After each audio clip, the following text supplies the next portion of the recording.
Could you explain the Eldrazi? I love them, but I never knew their story. And yes, I absolutely can. These are the three Eldrazi titans, Emrakul, Kozilek, Ulamog. Well, these are the manifestations on the plane of Zendikar of the three Eldrazi titans. See, the Eldrazi are vast interdimensional cosmic forces. They're based on the character Galactus, who, in the Marvel universe is a character whose job is tasked to devour planets as kind of a vacuum cleaner to keep the universe cleaned up. And if he doesn't, the universe gets destroyed. So this isn't confirmed, but the understanding is that these three Eldrazi titans are meant to devour planes that often have too much mana, or become extra delicious, and they are an inherent part of how the multiverse works. But when they attack a plane, what you're seeing here is basically a manifestation. And with each of them come massive armies of broods of Eldrazi that kind of a reference is like thumbs and fingers. So it's like a hand reaching onto the plane, and that's what's manifesting there. So if one of these are destroyed, all of their brood go along with them. But to destroy them, you have to pull them into the plane because their main existence is not actually on a plane like Zendikar, but in the space in between planes called the Blind Eternities. As far as the story goes, they first show up in Zendikar as the part of the third set. It was actually a very cool reveal. The only card on that set to mention the Eldrazi was Eldrazi Monument. We didn't know what they were, but there was these monuments to them. And of course, all of the Hedrons that we later found are what was holding the Eldrazi trapped on the plane. At the same time, there were a ton of references to three gods, Ula, Emeria, and Cozy, though we didn't know that they were actually the manifestations of Ulamog, Kozilek, and Emrakul.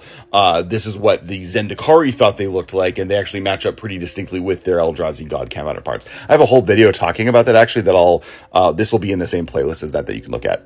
Then in the next deck, World Wake, we get the Eye of Ugin. This is the next reference to Eldrazi spells that we got, though we still didn't know what they were. Interesting also is that we didn't even know what Ugin was at this point. Literally, the only reference to Ugin that we had gotten in Magic was Ghostfire's flavor text, and that was all we knew about him. But due to Sarkhan, Chandra, and Jace being manipulated by Nicol Bolas, and then also Nissa allowing the Eldrazi to be unlocked and be set free, the Eldrazi escape and then start ravaging Zendikar, and that is the plot of the original Rise of the Eldrazi set, is them being released and starting that destruction.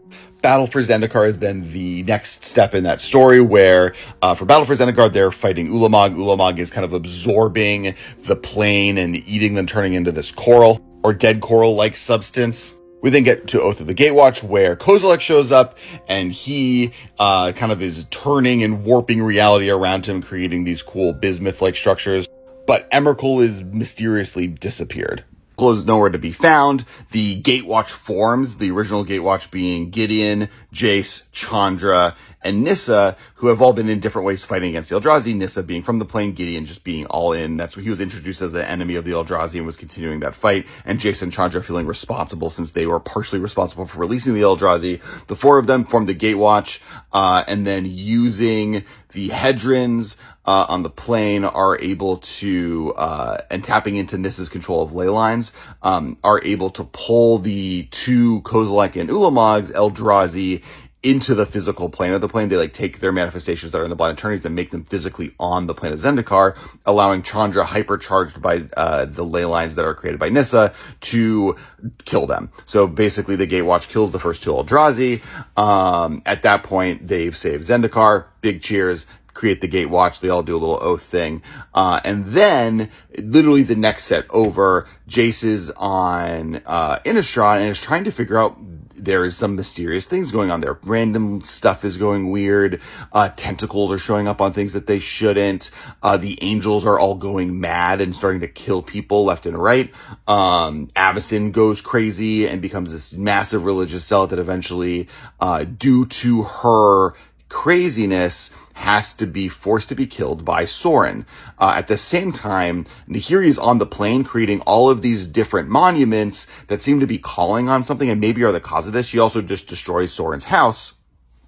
And it ends up that Nahiri called the Eldrazi, or is calling Emrakul. And the main thing preventing Emrakul from arriving on the plane was Avacyn existing, because Avacyn was created by Sorin as an Old Walker to protect Innistrad from things in general. And so when Emrakul arrives after killing Avacyn. That's the second war where Emrakul basically warps reality around her. She turns all of the angels into these if you've seen the movie, not it, The Thing, it's like very body horror, cosmic horror stuff where people are becoming these tentacle goop monsters. And then Emrakul, Liliana's sick of this. This is her home. She doesn't want to deal with this. So she fights off Emrakul with this giant army of the undead. It was this really cool thing too, because at the Pro Tour, the finals of the Pro Tour were a Liliana deck versus an Emrakul deck. The eventually is able to hold her off, and then Emrakul, realizing that the plane isn't really at a point that sounds delicious enough for her, though it's a little left mysteriously, and not maybe wanting to be killed like her two siblings, convinces or tricks Tamio into learning how to lock Emrakul into the moon of Innistrad. And so Tamio and Nissa work together alongside Jace and other planeswalkers to lock Emrakul into the moon of Innistrad. So currently Emrakul is still alive, one of the only Eldrazi, but she is locked in the moon on Innistrad because the moon has specific properties on Innistrad to lock things into it. That's where the Hellvault is, a shard of moon rock.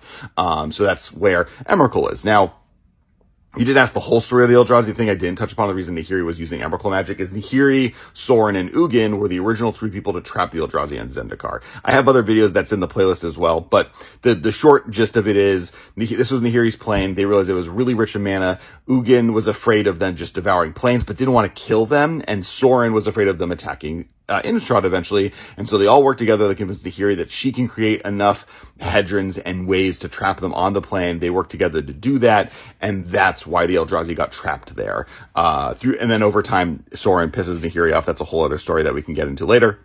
Ugin dies, but then through time travel, which this comment links back to, is brought back to life. That's a whole other story. But then the reason that Chandra, Jace, and Sarkhan were able to bring them back with the help of Nissa is that Nissa, being a person from this plane and a mage that can do ghost fire, a dragon, and a third planeswalker that had some ability over mind magic, were able to just together being in the Eye of Ugin unlock the Eldrazi. So between those two features, that's kind of what let the Eldrazi escape. And that's pretty much the story of the Eldrazi at this point.